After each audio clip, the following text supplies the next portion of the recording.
तो क्या कल भाजपा की चौथी लिस्ट आने वाली है? क्योंकि आपने जिस तरह से देखा होगा कि भारतीय जनता पार्टी ने पहले आज से लगभग 2 माह पहले एक पहली लिस्ट निकाली थी। उसके बाद उसने जो पहली लिस्ट निकाली थी वो तो सामान्य लिस्ट थी, मगर दूसरी लिस्ट निकाली, तीसरी लिस्ट निकाली, और अब जिस तरह के कनायास लगाए जा रहे हैं, इससे लग रहा है कि कल भारतीय जनता पार्टी की चौथी लिस्ट भी आ जाएगी। नमस्कार दोस्तों, मैं हूं प्रमोद कारपेंटर और आप देख रहे हैं आगर टुडे। साथियों, आपने जिस तरह से देखा होगा कि पिछले दिनों नरेंद्र मोदी जब मध्य प्रदेश में आए थे और भोपाल में उनका कार्यक्रम था, उसी दौरान जब वो भोपाल से गए और भारतीय जनता पार्टी ने अपनी दूसरी लिस्ट जारी कर दी थी। तीसरी लिस्ट जो भारतीय जनता पार्टी ने जारी करी थी वो तो केवल एक ही उसमें प्रत्याशी का नाम था, मगर जो दूसरी लिस्ट भारतीय जनता पार्टी ने जारी की थी उसने सबको चौंका दिया था। भारतीय जनता पार्टी ने जो पहली लिस्ट जारी की थी उसमें ऐसे चौंकाने वाले नाम नहीं थे, मगर जो उसने दूसरी लिस्ट जारी की थी उसने पूरे मध्य प्रदेश में हलचल पैदा कर दी थी। और पूरे मध्य प्रदेश में ये बात सामने आई थी कि भारतीय जनता पार्टी किसी भी स्तर पर मध्य प्रदेश का चुनाव जीतने की पूरी कोशिश में लगी है। जिस तरह से दूसरी लिस्ट में भारतीय जनता पार्टी ने अपने कुछ केंद्रीय मंत्रियों को भी उतारा, उसके अलावा कुछ सांसदों को भी उतारा, तो कुल मिलाकर देखा जाए तो भारतीय जनता पार्टी अब किसी भी कंडीशन में ये चुनाव जीतने के मूड में लगी हुई है और उसका एक ही उद्देश्य है कि ये चुनाव जीता जाए। और इसी के चलते उसने अपनी दूसरी लिस्ट से सबको चौंका दिया था।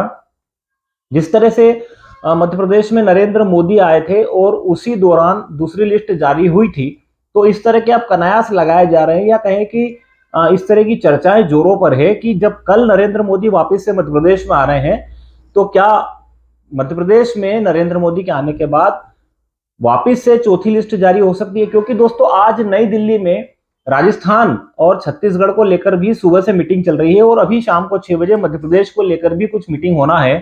तो हो सकता है कि जो आने वाली चौथी लिस्ट है उसका यहाँ पर घोषणा उसकी लिस्ट की हो जाए, तो इसी की वहां पर मीटिंग शाम को 6 बजे के बाद होगी।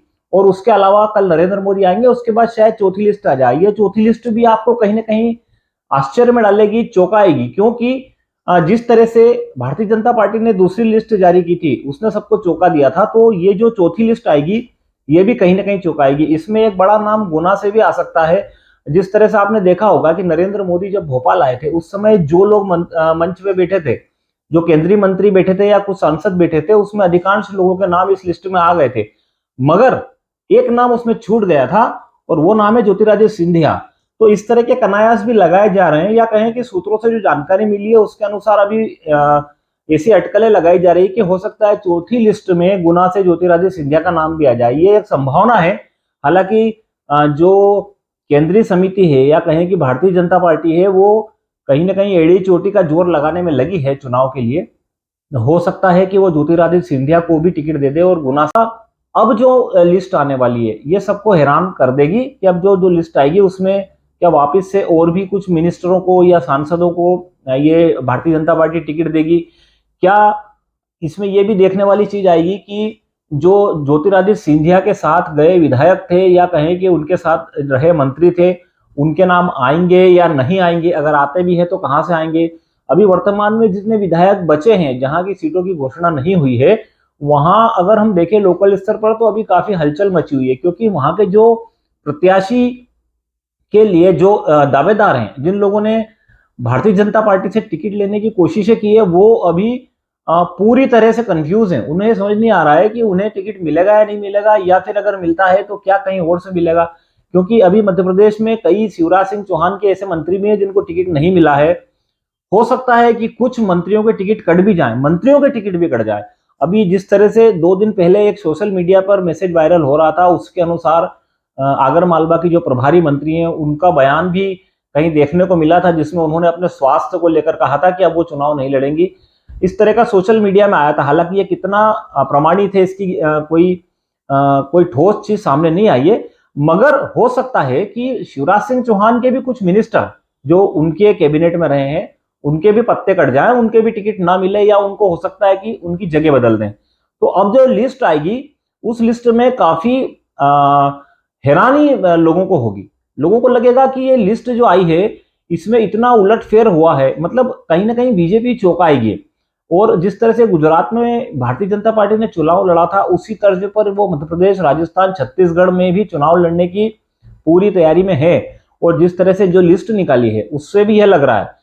एक इसमें बड़ी बात यह भी देखने को मिली है कि जो भारतीय जनता पार्टी ने लिस्ट निकाली है, जिस तरह से हम बात करें केंद्रीय मंत्रियों को टिकट दिए हैं या फिर सांसदों को टिकट दिए हैं, उसके अलावा कुछ लोगों की सीट बदली है, तो कांग्रेस पार्टी ने भी अपनी पूरी तैयारी सीटों को लेकर कर ली है। उसने भी अपने नामों के जहां जहां पे कैंडिडेट हैं या जो जिन लोगों को टिकट उनको देना है उन लोगों के नाम तय कर लिए हैं, लिस्ट भी बन चुकी है। मगर अब उनके सामने भी बड़ा कंफ्यूजन हो गया है, क्योंकि जब भारतीय जनता पार्टी ने जिस तरह से नाम घोषित किए हैं, अपने उम्मीदवार बनाए हैं, तो कांग्रेस पार्टी भी अब क्या वहां जिन प्रत्याशियों को उसने पहले से तय किया है उन्हीं प्रत्याशियों को टिकट देगी या वो प्रत्याशी अपने बदलेगी, क्योंकि अभी कांग्रेस पार्टी ने हालांकि घोषणा नहीं की है। दूसरी बात, जिस तरह से आपने देखा होगा कि जीतू पटवारी आगर आए थे और उन्होंने मुझसे बात की थी, मैंने उनसे जब पूछा था कांग्रेस की लिस्ट इतनी देर से क्यों आ रही है, अभी क्या कारण है, तो उन्होंने कहा था कि हमारा ये पूरा रणनीतिक चुनाव है और पूरी रणनीति के साथ हम इसमें लड़ रहे हैं और पूरी रणनीति और सोच समझकर ही हम लिस्टों की घोषणा करेंगे। तो हो सकता है कि जिस तरह से भारतीय जनता पार्टी ने अपने उम्मीदवार खड़े किए हैं, तो कांग्रेस को भी कहीं ना कहीं अपने उम्मीदवारों को बदलना पड़े। हो सकता है कि वो या तो उनको परिवर्तन करे या उनको वहीं रखे या उनकी जो स्थान है उसको बदल दे। तो ये भी एक बड़ी बात सामने आई है और देखने को मिलेगी कि क्या होगा। मगर बात करें हम तो भारतीय जनता पार्टी की चौथी लिस्ट हो सकता है कल आ जाए। नरेंद्र मोदी चूंकि कल मध्य प्रदेश में आ रहे हैं और पहला भी ऐसा हुआ था कि जब नरेंद्र मोदी आए थे और उनके जाने के बाद दूसरी सूची आ गई थी, तो संभावना यह भी है कि शायद नरेंद्र मोदी के जाने के बाद भारतीय जनता पार्टी की चौथी लिस्ट आ जाए। अब एक बड़ी बात देखने में ये आई है कि अगर हम आगर मालवा की बात करें तो आगर मालवा जिले में 2 सीटें हैं। एक सीट पर भारतीय जनता पार्टी ने मधु गहलोत को प्रत्याशी यहां बना दिया है आगर की सीट पे, और अब बची है सुसनेर। तो सुसनेर की जो सीट है उस पे भी बहुत अधिक माथाफोड़ी चल रही है।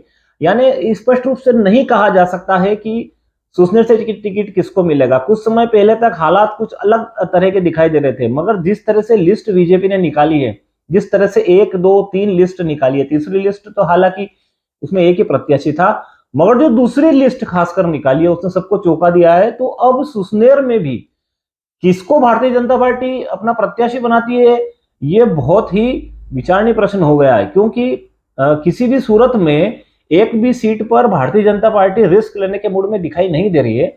और सुसनेर में भी काफी लोग प्रयास में लगे हैं। तो क्या जो लोग वहां के स्थानीय लोग हैं या जो लोग पहले वहां विधायक रह चुके हैं या जो कोशिश कर रहे हैं उनको टिकट मिलेगा, या बीजेपी वहां भी किसी को चौंका सकती है।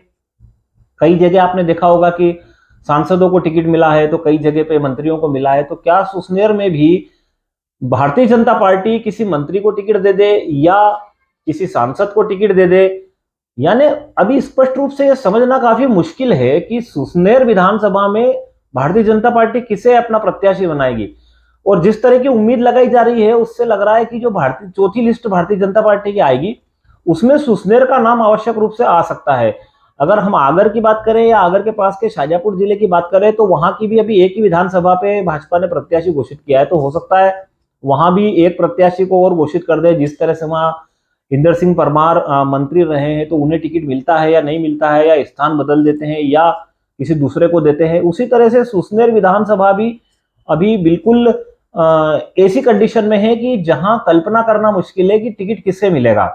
हालांकि दूसरी लिस्ट से जिन लोगों ने वहां से दावेदारी की है उनके चेहरों पर कहीं ना कहीं चिंता की लकीरें तो आ गई है कि जो लिस्ट में नाम आए हैं उसके हिसाब से उन्हें लग रहा है कि अब उन्हें टिकट मिलेगा या नहीं मिलेगा, क्योंकि बीजेपी कुछ भी कर सकती है, किसी भी तरह के चौंकाने वाले परिणाम दे सकती है।